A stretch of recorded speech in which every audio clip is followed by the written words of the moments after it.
Do you feel like our politicians act like 8-year-olds? Because I often do. And that is why I'm obsessed with Mrs. Frazzled, who literally talks to our politicians like they are kindergartners on her Instagram. Wow. And it No, makes me I'm just so happy. surprised because don't you have other things to be working on right now? Yes, we are thrilled to have Arielle Fodor here, aka Mrs. Frazzled. Follow her on all platforms. And we are here today to talk about her unique positioning in the Eric Swalwell takedown. Yeah, if you don't know, it was actually content creators who were the first people to really bring the story to light in the California gubernatorial primary that Eric Swalwell was a sex pest, and she was the leader of that entire effort. So we're excited to have her on today to talk not just about that, but what it means for the creator ecosystem that deeply influences our politics, our views on our political leaders. And I mean, hey, that's how you all see us. Hi, Brian. I don't think I've formally met Brian in What? actual I know we haven't met in person, but I don't think we've spoken. What? Have we ever had a meeting? Is that true? We meant to. Oh my gosh, why do I feel like we met at the DNC or something? That's crazy. I wasn't there. I know. Everybody thinks I was at the Maybe- DNC, which is honestly good for my brand because I didn't have to go, but everybody's like, oh, she was there. She's Yeah. eating the chicken nuggets and the champagne. It was, it's crazy. Well, people probably thought you were there because you're so impactful. Oh my God. Well, thank you. It's nice for people to think that you're impactful and then you don't actually have to get on the freaking plane. Life hack. Wow, I can't believe that. I feel like I know you. Oh my God. I know. Same. Your hair looks amazing, Glennis. Thank you. I'm trying to slowly go. This is my natural color. It looks lush. It's moisturized to the gods. I started using milk, Davina's milk something. I was over conditioning in the shower. I don't know. I was a little insecure about slowly going back to my natural color. It So looks so good. thank you. I was also running numbers on my life, and I was like, you spend a lot of money I know. on I your know. hair. It's And hard though. It's really hard because it's one of your Yes. most valuable assets, right? Your Yes. hair, and it's technically easy upkeep. When I Mhm. was spending upwards of $1,000 every, men go and they sit down and they're just It's $60 sometimes. My husband gets a haircut and I'm I couldn't even imagine. okay, great. If you heard that signal, I just shut down my signal. Chaos. We are absolutely thrilled to have Arielle with us here today on Vibes Only. How are you doing? I'm doing good. I'm so happy to be here. Thank you so much for having me. This is such a wonderful opportunity to yap with you, which is a dream of mine. So perfect. We're yappers, and we're thrilled to yap with you because we have a lot to talk to you about. You have been hard at work using your platform, your trust with your audience to help better the Democratic Party. For those who don't know, although I guess everyone knows at this point, but if you don't, Arielle with two other women, was Cheyenne Hunt from Gen Z for Change and Meg at Pretty Informed Girls. You guys worked as a coalition to help voice what was the open secret of Eric Swalwell, the former congressman and former candidate for governor. And you ended his career because he is a bad, bad man. Yes, he's a bad, bad man. And you know what? It's so funny that you mentioned that everybody knows by now. Thousands of people voted for him in the election. And I was like, is that an education gap we must address? Or 27,988 people voted for him in the election here. Yeah, it's something that Brian and I have been talking about on this pod. We had Eliza Orlins on a couple of weeks ago because she's really, really, really hammering on the Epstein class and continuing that drumbeat to talk about it and talk about who is protecting the Epstein class. And last week, we're talking about Graham Plattner and how Mainers did in fact vote for him when we do know that he has severe, severe judgment issues. But it's a very valid point that, yeah, people then continue to vote for him when it was clearly adjudicated that he is a criminal. A sex pest. Yeah. Allegedly a criminal. Yeah. I feel like you can kind of get 20,000 votes in California behind a bag of dog shit. You know what I mean? I think that Yeah. once your name's on the ballot, if everyone in the state has heard your name in any context, you're going to get some votes just because people have no idea what the fuck is happening in this crazy world that we live in. Any is too many for him, for sure. Can you tell us a little bit about how you came to be in that position, because I think that for a lot of people, if they didn't follow it closely, they might not understand how you, as a incredible creator, I don't know if you consider yourself independent media, I would probably call you that, Thank you. sort of ended up in that position to hold these really important truths and this mirror up for people in California. Yeah. I mean, to your point, the candidate that is called Living for God and Country, they got 2,000 votes in California. Like, you're so right. Like, it's just like people are just vibing, which is kind of nice because it's freeing to be like, you know what, this is what the internet is. It's okay.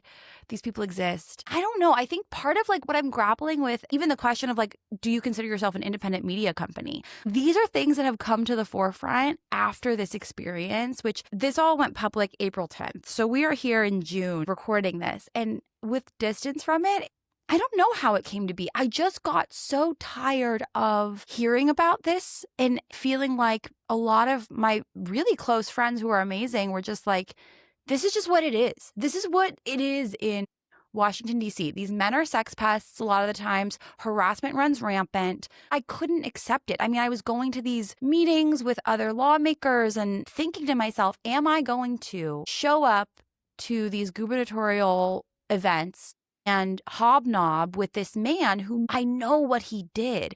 And then when I posted online, I was like, you know what, y'all, I have had enough. I was in the Signal chats with all the other creators being like, you're going to think I lost my mind. And I frankly, I have.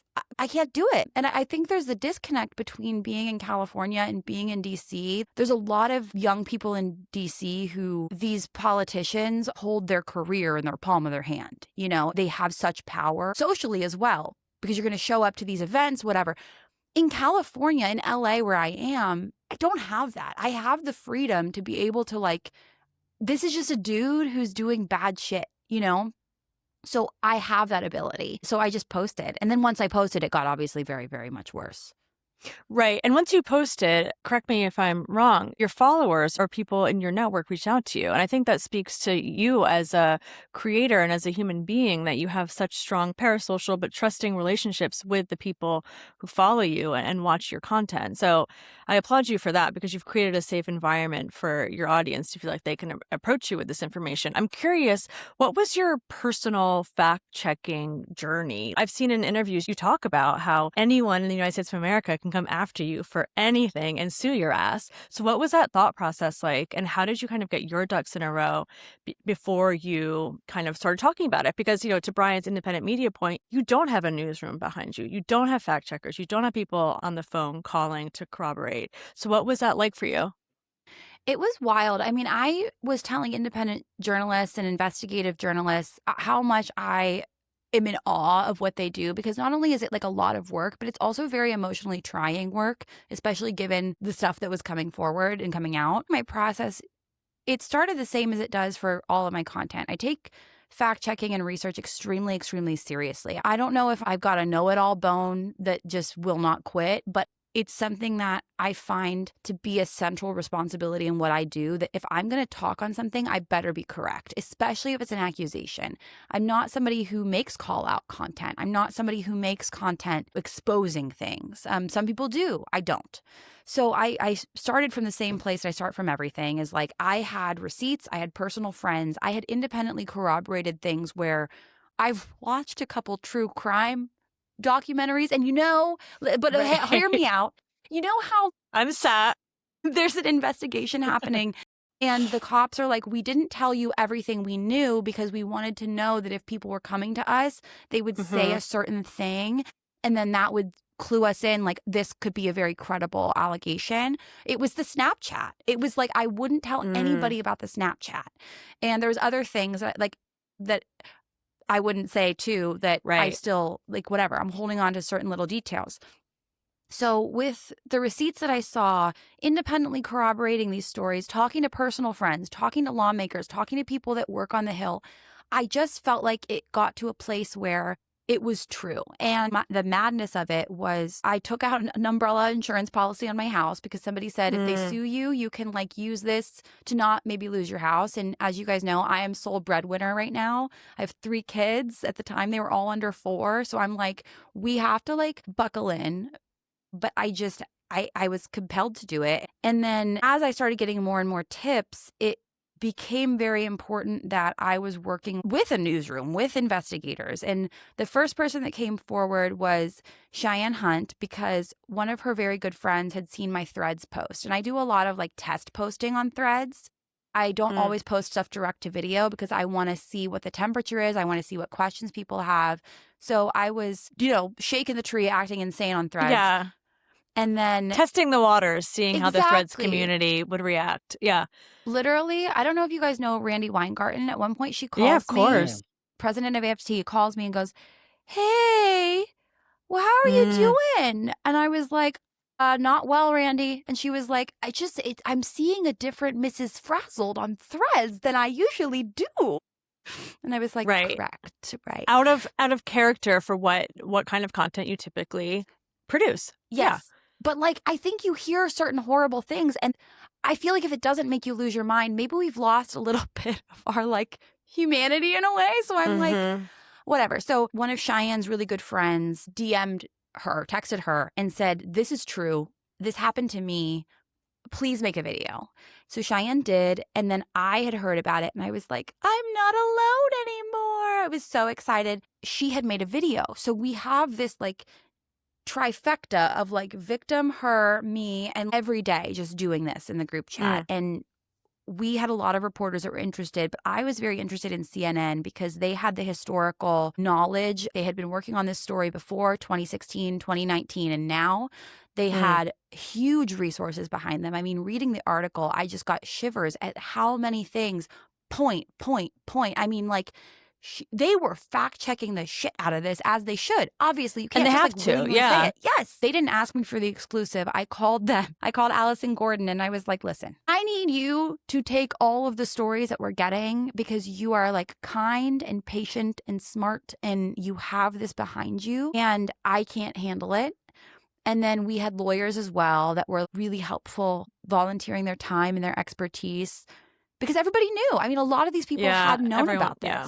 You alluded to this, but just to like affirm for the Vibes Only audience, this was a very open secret in Washington, D.C. circles that Swalwell was a sex pest with DMs. And to your comment on the Snapchat, he would add people to Snapchat, which is very strange for a sitting member of Congress to do at a fundraising event, to be like, hey, let me get your Snapchat. It's like, no, bro, I'm good. Brian, go ahead. Well, I know that you were pretty much immediately accused of being like paid political operatives.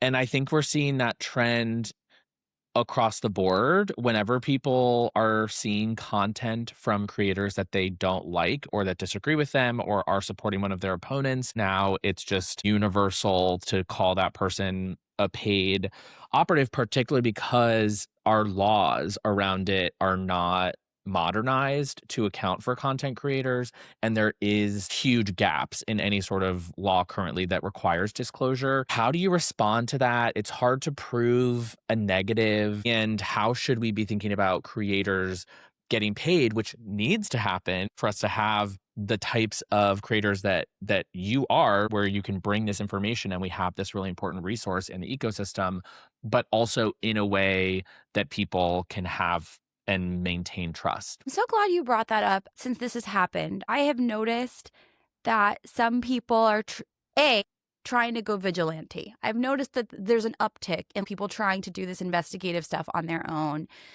And it makes me nervous because it is always so nuanced and there is so much going into everything all the time that it's not always clear. And for the disclosure stuff, it is so clutch. And like you said, how do we prove a negative? But it's almost a witch hunt all the time of you're paid. I saw Goody Proctor at a chorus meeting. I have never taken campaign money. I won't, because it just the nature of what it is, whatever, it doesn't matter. Like, I know I'm not going to show up on those disclosures because I didn't take the freaking money. So I don't really worry about it for me. But if we are going to have a world in which we are paying creators, which we should, like you said, TV ads, maybe not the most impactful if we look at who spent that where in the California gubernatorial, but we should be thinking about this And we need to modernize the laws so that there isn't this doubt and this distrust. Because if you're trying to utilize a creator's platform, which that's, of course, what they're doing, they're trying to buy a spot on our platforms when they use us for advertising, you're actually buying the trust of our audience, which is meticulously created. I have always said, if we don't have the trust of our audience, we actually are completely worthless. We have nothing. Yeah. And I've said this to newer creators who are tempted to take the money for candidates. I'm like, you need to think about, how much is your platform worth? If this tanks your credibility, are you going to lose more money than you're going to make from this one-time candidate? Because that's what we're working with. If that's the case, we need to have laws that foster that trust. And I think there's an inclination sometimes for orgs or politicians or political parties to think we don't want anybody to say anything because it looks a certain way. It looks worse if you aren't fostering that trust. Like, get on board with that need or go away. We talked about this a lot with Mom Donnie. Like, if you actually have policies that people want to talk about and celebrate, you're not going to need to pay them to do it. Right. Can you say a little bit more about the vigilante sort of trend that you're seeing? Are you thinking like Nick Shirley type shit where people are just in totally a little bit column A, a little bit column B? So I do think the Nick Shirley of it all is worth noting. That, in my opinion, resulted in Renee Good's death. I think that was just egregious. The gasoline that was poured on it by the Trump administration was just amoral and wrong. The Nick Shirley example is kind of a marquee example of a right-wing agitator taking a small fraction of a truth around a fraud case in Minnesota and essentially catalyzing the governor, Tim Walz, from running for re-election. And to your point, added a lot of fuel to what was happening in Minnesota. It's horrible the way that they take like these grains over and over again. We see these right-wing agitators who will take a moment of truth or a story that's negative, and then they blow it up in a way that really confuses their base, where it's like, oh, well, I can point to this happened here, so maybe this happened here. To your point on vigilantes, as Brian mentioned with Swalwell, people were like, you're a right-wing agitator. You're doing this to help the right. Can you imagine? Like literally, like, oh, you've been an op this whole time, and all of it was just to do this one thing about an open secret of a man who, like, after there was an entire Greek choir saying he's a bad guy. It's crazy. But you're talking more about I don't want to say infighting, but the finger pointing and the investigative, I'm using air quotes, investigative journalism around how content creators oftentimes make their money, which is by advocating for issues and candidates that they care about. Yeah, because it does, in my opinion, extend into the candidates. When people talk about these things that content creators are doing wrong, or their lack of disclosure, or this or that or the other thing, it does extend into like, well, this is being done by a candidate and they're bad because they're breaking the law, or they're doing this, or they're doing that. I suspect I'm not the only content creator that I'm not afraid to admit this. I didn't know what the hell oppo research was until somebody called me on the phone and was like, well, the first thing that happened was CNN was doing an on the record with me, and they kept asking me. They were like, hey, so do people like tell you information a lot, like negative things about candidates? And I was like, what? No. I was so offended. And they were like, well, it happens to us all the time. They call us, they tell us stories. You have to like parse what's real and what's not real. I was like, why would they ever do that? And then I got a little and it's like the like chief dark arts person. And I'm like, you really do this for a living? Like, you like, and he was like, oh yeah. I'm like, this is crazy. Yeah, there's binders for Binders. oppo. I have a binder now, Glennis. Did you know? I have a binder. They did oppo on me. Now, this is my question for you. Like, pre-Swalwell, you did a specific type of content that you continue to do quite effectively. Do you feel like your position in the space has changed? Do you feel that because of this really strong parasocial relationship that you have with your community, and because these victims of Swalwell and people who had direct experience with him came to you to tell you their stories, like, how do you view yourself now in the content creator, independent media infrastructure? Do you want to take that on, or do you want to just keep doing what you were doing before? Yeah, I adamantly do not want to take that on. When this all broke, tons of people started like sending me information about so many people. And I was like, Mama's investigative journalism days are behind her, you guys. I cannot live like this. It was so stressful. My mental health is like through the roof. We have a mutual friend who was like, I think the OCD is really OCDing right now. Like, I think we're mental illy-billy, she says. And I'm like, you are so correct. She every day would be like, are we done? Are we done? I'd be like, no, I'm done. I was never done. I just couldn't stop. And I don't want to do that. I don't like how it goes. But the good news is Cheyenne Hunt does want to keep going. She founded a nonprofit called The Reckoning. She is like collecting all of this information, all of this stuff for survivors. She's compiling resources. Like, there is a hub for that. And I am so grateful for her because it's just not something that I can do. I love my content as it is. So, well, everyone should follow you. Thanks. My last question for you is, do you have any advice for anyone who wants to start doing content creation in the culture/political arena? Yes. And it can't be, don't do it. I've been doing this for 6 years and I feel like an old lady on the porch, like, my God, these freaking kids with the like, I'm just like, so whatever. I think the thing to remember is that at the end of the day, nobody will have your back the way other creators have your back. These are your colleagues. Go into this space knowing that the community aspect will carry you through when stuff like this happens, because it will happen. Also, everybody that gets into this space, know that you don't have to emulate anybody else. You have something about you that is special, knowledge that you have, experience that you have, a worldview that you have that nobody else has. And I really believe that you are going to make such stronger content if you are thinking about you instead of trying to copy what has been successful for others, because it's, at the end of the day, you're alone in your house doing your content. So you have to be completely authentic to like what works for you.